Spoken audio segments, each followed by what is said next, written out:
Hi guys, Jack Rogers here. I hope everybody is well, and in this video I want to talk to you about how I scaled an e-com store without touching the ads. Now for this I decided to focus on three things in the store, and this was hidden collections, pricing and order manipulation, and the force of +1. So let's dive into each of those.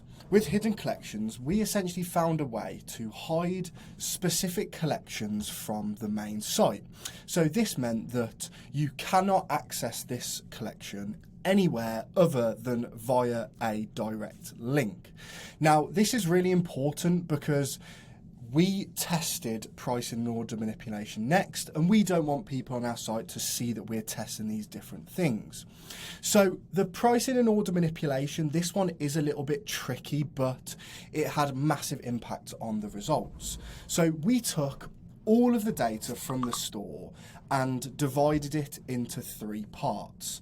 The first one was the best selling items, the second one was mid-selling items, number 3 was the worst selling items.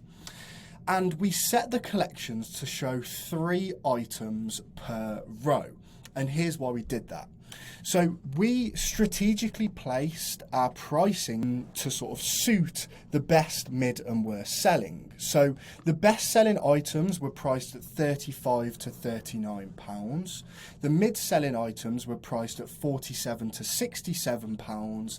And the worst selling items were priced at £89 to £97. And the reason why we did this is because people are going to buy our best selling items either way, but now they're also the cheapest. It's a win-win, right? But this wasn't enough.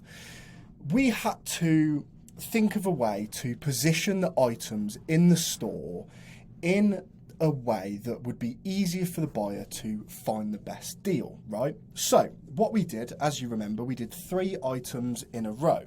Now we set this up with the worst selling items on the left, the best selling items in the middle, and the mid selling items on the right. So it's essentially worst selling item, best selling item, mid selling item. And the reason why we did this is because we wanted the best selling item or items to be in the middle between the 2 higher priced. And this creates the illusion that customers are getting the best deal. So they found what item they want and wow, what a coincidence, right? It's also the cheapest one. Now to another step of this, which is the order manipulation. And this sort of ties into the force of +1 as well. But if any of you guys have heard the saying, I've mentioned this on a couple of live calls as well, but in my opinion, if everything's on sale, then nothing's on sale, right? And it's a mistake I see time and time again. So what we did was we took the middle item rows and discounted them, right? And if you remember, the best selling items are in the middle. So again, what a coincidence, the best selling items with the most reviews are also the cheapest, but they're also the ones on offer. So instead of paying, say, £97, you pay £35. So we're further enhancing the illusion of the best deal. Now, me and the client went back and forth on this for quite a long period of time, but because our best selling items are now between £35 to £39, that wouldn't have put us at our break even after ad spend. So we had to increase our average order value. And what was the easiest way for us to increase our average order value? This is the force of +1.